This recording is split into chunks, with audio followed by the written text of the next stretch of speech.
All right. We're officially live on the internet, Tyson. I'm so live. If you're not wearing pants, do not stand up. Yeah. I'm not gonna. No, I'm actually wrapped up in a blanket. Like the priest focus, got my coffee. You're cozy. Well, we're doing the stall portion. It's kind of like the pre-show where we just wait for people to get their coffees and get situated. We're a couple minutes late, so it's all good. We had sort of run on difficulties, but we got it figured out. Yeah, I'm really impressed. I mean, your online period. I didn't even know we'd get to this part, so I'm impressed no matter what happens after this. It's a step in the right direction.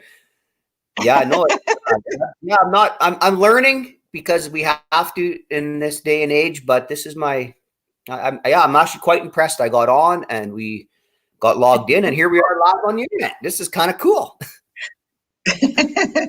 I feel like maybe your wife will be like, "Oh no, you just taught my husband how to go live on the internet. This could be really scary." Yeah, she helped me last night do a lot of the prep work and finding links and emails and stuff. But she's going to be pretty proud of me today, I'm pretty sure. I think so. As you log on, please say hello or good morning in the comments. Mike says, "Good morning." There's Mike. South Dakota. Yeah, that's a long story. I don't think that is a long good story. It was a good one, though. Yeah. We appreciate it. We appreciate the things that you do, which we'll tell people about in a moment. We're just waiting. It's the fun part of having people log on. It's Fun Friday. I'm excited for the weekend. Although, I don't know, do weekends really feel like weekends anymore? Because they're kind of every day sort of like a weekend. Yeah, it's kind of not much changes on weekends, does it? Other than the fact the kids are home. Yeah. Yeah. Well, you've got littler ones, so some people don't even get that option. Their kids are already at home, so. Yeah, no, mine are both at school. I actually took them this morning because it's colder than heck up where we're from today. Yeah. Like minus 30 this morning. No way. Yeah, with the wind chill, like it's cold. You don't want to go outside. That's why I'm glad I'm sitting here where it's nice and warm. In your jammy jams. In my jammy jams with my cowboy hat on, yeah. Yeah, okay. Well, where is home for you? I'm living up in St. Paul. Warm, sunny, St. Paul, Alberta. Yeah, it's cold here. Well, we're a little farther north than you guys, so it's a little colder up here usually. Right. And St. Paul, that's where the UFO landing strip is, correct? Yeah, we have the UFO landing pad here in St. Paul. That's our claim to fame. We also play host to the Lakeland Rodeo Association finals. Lots happens here in St. Paul. Oh, more than you think. More than you think, yeah. Yeah. It's a kind of a happening little place. Well, there you go. Jim's with us this morning, tuning in from Buffalo, New York. So there you go. From New York to St. Paul, just like that. Holy, we got the whole area covered. we got the world in the palm of our hands. So we'll get started. I'm going to introduce you to our coffee club this morning. So Tyson, if you're not aware, we have been getting online every day since COVID started in March. And we just check in and connect with everybody. So that's what we continue to do. And then on Fridays and every day next week, we bring in fun guests. So Coffee Club, I'd like to introduce you to Tyson Wagner. Tyson is an oxymoron because he is called a professional rodeo clown. I don't know if professional and rodeo clown go together, but they do. And here you are. All right. And that's me. No, happy to be here. Looking forward to meeting some people and having some fun on Fun Friday. So how does one become a rodeo clown? Like, did you lose a bet? How does this even roll out? When you go to school like I do and you don't do all that well, you're kind of limited on things you can do. So rodeo clown kind of was what I was designed to be. Yeah, no, I started rodeoing about 20 years ago. I fought bulls for about 10 years. And then when I got married and had kids, and I knew that fighting bulls wasn't for me anymore, so I got into the entertainment part of it. and been doing that for about 10 years. And then I turned pro about 3 years ago. And I guess the rest is history. Yeah. And, So the world united Tyson with my business partner Mike and I, and we've had the so much fun opportunity of working a couple of rodeos together. Not as much as we would like, especially this year, but it's always interesting to get the opportunity to work with a clown as a music person at a rodeo. It's you sort of become a real partner with the rodeo announcer and the music, and yeah, like you said, it's like putting on a show. So it's a really interesting thing that the fans get to watch, but from giving people a sneak peek in the back, it's kind of interesting. oh yeah, no, it's a lot of fun. Like you said, I've worked with you and I've worked with Mike on several different occasions. Yeah, and it's always a ton of fun. We kind of go out there and just kind of be ourselves and laugh and joke, and we're the only ones that get paid to just go out and just have fun, just do our thing and see what comes of it. And yeah, it's been a lot of fun. I know this year was a little tough with the lack of rodeos. I know I didn't get to go to any rodeos this year, but I promise you we'll be back in full force here when this all comes to an end. Yeah, got a question for you this morning. They want to know, does Tyson work the Calgary Stampede? Oh, Not yet. Unfortunately, not yet. Working up to that Yes. level. Someday I will, or I hope to. I haven't as of yet, but I'm gonna keep. That's kind of my goal, is to work the big rodeos like the Calgary Stampede, CFR. Your big stuff, and hopefully someday I get there. Yeah, I think that would be good. Question people might have that I think, if anybody has a question about what a rodeo clown does, by all means, post it in the comments today. But I think what people don't realize is that, I don't know, what would you say? Would 50% of your sort of show at a rodeo be planned and the other 50% sort of happen spontaneously on sort of what goes down? Yeah, I'd actually say more of it's spontaneous. When you work a rodeo, everything's always changing. You don't really know what's going to happen next. You got a lot of factors in there that you can't control. You got livestock and you got cowboys, and you just kind of gotta go with the flow of things. And that's, but a lot of it is pre-planned, and we come out and do little skits here and there and do little things like that. That kind of stuff's planned, and but a lot of it's just kind of off the cuff. We just kind of do what we do. Well, because your role sort of in that is you play a lot off of the energy and the feedback you get from the crowd. So you never really know what that's going to look like until you're in the middle of it. Oh, that's just it. It's like Christmas every time you go out there. It's like opening up a present. You don't know what kind of crowd you're going to get. And then, especially me, I like to actually go right in the crowd and talk to people and meet people and make fun of people. And when you get out there, there's some people that you can play with and they'll play back. And then there's some people that sit there and they're like, no, don't talk to me. But them people, you kind of want to keep everybody entertained just so there's no dead spots in the show at all. And then, you get your announcer, you work with Mike or any other guys that I work with throughout the year, and then they pop in and it all kind of seems to just roll together. Yeah. Have you ever had the experience where, and I won't make you name any names because we're not here to halt your career. We want to keep it moving forward. But if you had moments where, like, working with an announcer or something, because you sort of rely on their response to what you're doing too. And I would think that some people are a little bit easier to work with than others. But if you had moments where it just like you hit a wall and then you're like, now what? Oh yeah, no, I've had those moments, like you get in the middle of a big long joke and he tells the punchline on you. I've been there. You kind of just stand there and go, You just stole my line. I may as well go home now. But no, most guys I work with are pretty, or most of them are really good. We're kind of all in it together, and we're there to put a show on and put a production on, and that's kind of what we do, and it works out. Where are some of the places? I guess we'll go back to 2019 because we don't have much, obviously, to reflect on for this year. But what were some of the places that you rodeoed last year? Last year was actually our busiest year we had. And I don't know who does my scheduling, but I'm going to have a chat with them. And we went everywhere from Morris, Manitoba, which is about as far east as I've gone. And then we went out to Merritt, BC, which is just about the farthest we can go west. We did some northern Alberta, some southern Saskatchewan. When it comes to seeing the prairie provinces, we pretty well seen it all. That was week in, week out. Like we were actually last summer, it was kind of unique for us. We were gone for a whole month. My wife and my kids and my 2 dogs and my 2 guinea pigs, we all packed up and we were gone for, I think 23 or 24 days or something. We were gone. We lived out of the camper and we were out east in Manitoba and we spent just about 3 weeks out there before we got to come home again.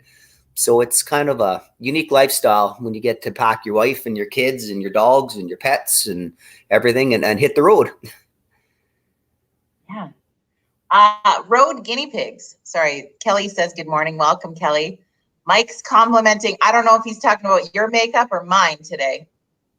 Nice makeup, clown. I'm thinking that's mine. I never really had the time to really truly get ready this morning, but paint it up.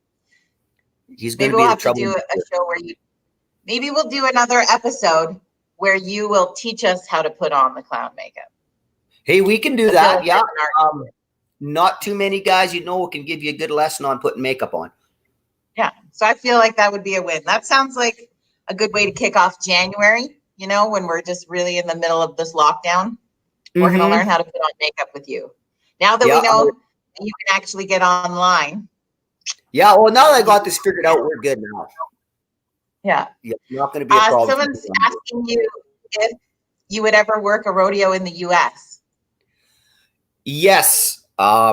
Eventually I plan on moving up to the PRCA, which is kind of the North American, Canada and the US. I'm just not looking to go down there right now. My kids are too small. I don't want to be gone from home without my wife and kids right now. Maybe when the kids get a little older, I might pursue that avenue, but eventually, yes, I do plan on trying to get down there and get some rodeos down there.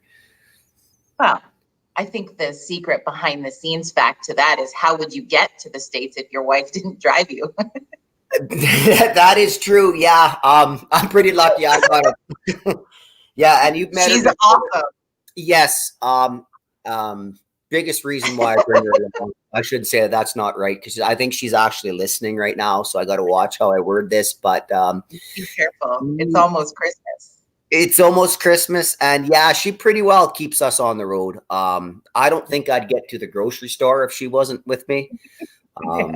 We have a big camper and a big truck and she does all the driving, all the packing, all the cooking. All I really got to do is show up, make up on and perform. Yeah. So I'm a pretty lucky guy that way. You just show up and dance, monkey dance. That's your role in life. Yeah. And if you ever see me dance, that's kind of what it looks like. I have. Yeah. I've seen you dance. Yeah. That's my favorite thing about working with a clown is the opportunity to make you dance. That's my joy in life is when I get that moment. Yeah. And then when you do it with me, it's like no matter what song you play, the dance is the same. It just gets faster or slower kind of thing. Like I've only got 2 moves. They're good moves, mind you, but there's only 2 of them. Right. Yeah. No, for sure. No, back to what I was going to ask you before. I think you're the only person I've ever heard of that has road traveling guinea pigs. This is interesting. Yeah, I kind of accidentally got a guinea pig. Yeah. I don't know how you accidentally get a guinea pig. I had a buddy of mine who just showed up at Christmas there one year and gave my kids a guinea pig. So I ended up with a guinea pig, and then I got 2 boys, 1 guinea pig. That didn't work, so I ended up having to get 2 guinea pigs. And then you go on the road, and you've got to do something with your guinea pigs. So yeah, my guinea pigs, they live in a good-sized pet carrier. They live there all summer, and every day I have to go out and pick grass for them, or and take care of them, and which my wife does most of that too. I make it sound like I do it. I really don't, but yeah. So. Yeah, we got 2 guinea pigs that travel with us. And, and they're troublemakers too. I don't know if it's something with the Wagner family, but every time you go to bed at night, they don't say a peep all day. second you go to bed, they have to whip laps around their cage and drink water. Just try to keep you up for that. Just when you go to bed. So even the guinea pigs are troublemakers at our house. It's craziness. So I got some guinea pigs if you're interested. Yeah. Well, I've heard that they're quite smart, that you can train them. I'm just wondering if you've thought about incorporating them into your show some way, because that would be pretty awesome. I actually have thought of it, because seeing as I have to take them along with me anyways, I thought maybe if I could use them somehow. I just haven't quite found a way to work them in there yet. But because I envision them in little capes or something. Yeah. I never thought about dressing them up. Like they could be little clowns. Like you dress your kids up like little miniature clowns. They could either be little clowns, or the guinea pigs, you could dress them up to look like the rodeo announcer. I never thought of that. You know what? That's a heck of an idea. I'm going to have to work into that. Because comparatively so, because guinea pigs can be quite chatty, right? Like they're chirpy and they're kind of very much like a rodeo announcer. Exactly. You know what? They're practically the same thing. They just kind of sit in one spot and squawk. So they're really not too far off. Yeah. I really feel like we're building a new skit here. We're going to have to work on this over the winter. Yeah, I think so too. I'm going to have to do some writing here when I get off here and really work into that. I never thought of that. I'm glad you came up with that. I'm going to work that in somehow. Yeah, somehow. So what about when it comes to sort of the jokes or the skits or the different things? Like, are you naturally just a funny guy? How do you come up with the material? There's definitely some. I also spend lots of time. I find the best humor comes in things like, if you take an example, if you see somebody do something or something happens to somebody and you think to yourself, it's really funny because it happened to him, but it wouldn't be really funny if it happened to me. And that's where it kind of, I don't know, sometimes you just walk around and see different things that happen. And you really think to yourself that that's funny because it happened to him, that kind of stuff. And then a lot of the stuff I just come up with, a lot of my material at the rodeo. I make fun of my wife quite a bit. Of course, I don't mean nothing by it, because if she wasn't there, we wouldn't even have got to the darn rodeo. And we find material all over the place. And I got 2 boys. My youngest just turned 10 here on Wednesday, and I got one that's 11, and they come up with lots of stuff because they're busy and they're always wrestling and saying things. And so the material seems to find you sometimes more so than you finding it. Yeah, they come up with all sorts of stuff. Most of your jokes are based on the brain of a 10-year-old boy. That's what you're saying. Yes, which is fairly similar to my brain. Like we're not too far. It's right. Yeah, there's not professionally make fun of people. Yeah. Mm-hmm. Yeah, no, it's that's fun. Yeah, no, it's a great lifestyle. And then when I'm not doing that, then I run a curling rink in the winter. So I got a pretty good thing going. Rodeo all summer and run curling rink, and I got a great lifestyle going. And hopefully this whole COVID thing here clears up so we can kind of get back to doing what we do best. Yeah. You have like the most Canadian sounding job. You rodeo in the summer and you do curling in the winter. Like, do you bleed maple syrup? Like, this is perfect. No, exactly. Yeah, no, it's a pretty good gig. Kind of one extreme to the next. Like rodeo and curling, there's not a lot in common. I know rodeo, and I'm out in the arena, so I'm with all the elements and the livestock and the people, and the odd time I get in the way. Curling rink, not a lot of danger there. No, it goes. No, I guess you sort of see the rock coming. Yeah. Yeah, you don't see a whole lot of curling games get out of control. Well, I don't know. I think it depends where you curl. Like down here in southern Alberta, I've seen curling get out of control. Yeah, I've seen. I think when you're playing for meat, I mean, shit gets real. Oh yeah. No, it's I've never seen the actual curling itself get too far out of hand, but I have seen the lounge, after, which is a very important part of curling, probably the most important part. And I've seen it get pretty wild up there before, but the on ice stuff is usually pretty tame. Yeah, I think that's where comparatively rodeo and curling is similar. The cabaret. Mm-hmm. Yeah, exactly. Yep. You're not lying there by any stretch. So what do you guys have planned for Christmas? We're pretty well just gonna stay tight here and hang out as a family and do our Christmas stuff, and that's about the extent of it. We got some World Junior Hockey supposed to be firing up, so we get to watch a little bit of hockey, and we got a skating rink in the backyard, so we'll go play some backyard hockey, lots of that.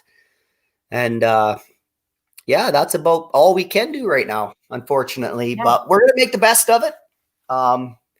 Be home with my wife and kids here for the break, and I don't know what we're gonna do to entertain ourselves, but I'm sure we'll come up with something. Entertaining ourselves around this household usually ain't that hard. We find entertainment in a hurry around here. Well, I figure since I've taught you how to go live onto the internet today, maybe there'll be, a Wagner YouTube channel that will light up over the holidays, and you'll just start performing for us. Yeah, that could happen. It could very well happen, especially now that I'm a real computer nerd, now that I know how to get online and all that stuff. This opened up a whole new thing for me. I might be starting my own YouTube channel and Instagram and what else is out there? Facebook, Twitter. Yeah. I'm going to have to get a Twitter account now. Yeah. Well, a great company. Limelight Audio and Media can help make you a star, friend. So fear not. We're here for you. Yeah. You think I could be an internet star too? You think that's possible? 100% I could. Even me? Me a star? No, you. I didn't mean I could. You could.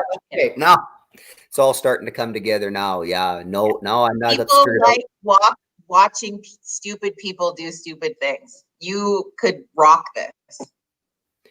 Yeah, you know what? You can just probably follow me around in my daily life and probably see all sorts of stupid stuff. Like I like to talk to myself, and sometimes I get in a fight with myself, which is funnier than heck. Worst part is I lose. So I was like, who wins? Yeah. Yeah, no, I usually end up. Yeah, it's pretty sad when you lose an argument to yourself, but it's happened on occasions. Yeah. Tough day, a real tough day. Well, we appreciate you taking time in your cowboy pajamas to have a coffee with us this morning. This has been fun. Oh, it's been a blast. We got everything we need. We got coffee. We're online. That's good. Too cold to be outside. So we'll sit and have some coffee. Yeah, it's not cold down in your neck of the woods. Not dirty cold. No, it's definitely not. I'm not sure what the temperature was today, but I didn't. I just wore the sweater. Let me look online. If it'll open up. We're -9 in High River today. Oh, that's like tropical. That's just about t-shirt weather. Yeah. Yeah, we're 23 with the wind chill of -31. Gross. All right. Well, I look forward to catching up with you, with you again. And I'm hoping next time maybe the guinea pigs can join us on the show also. Oh, yeah. No, next time we come, we can have guinea pigs and dogs. Well, my dogs right now, they're having a nap. They slept all night and then they walked across the living room now. So now they got to catch a nap, but they're here somewhere. It's good. All right, Tyson. Well, we missed you this summer, not being able to rodeo together, but it was good to see your face this morning. Yes, I'm happy to be here, Jody. I hope I get a chance to come back. I had a lot of fun here this morning. Yeah, well, it looks like people are having some fun with you today, so we'll have you back on again for sure. And Merry Christmas to you and your family. Yes, you too, Jody, and have yourselves a good Christmas holiday, and Happy New Year to you. All right. Bye, everybody. Have a good rest of your Friday.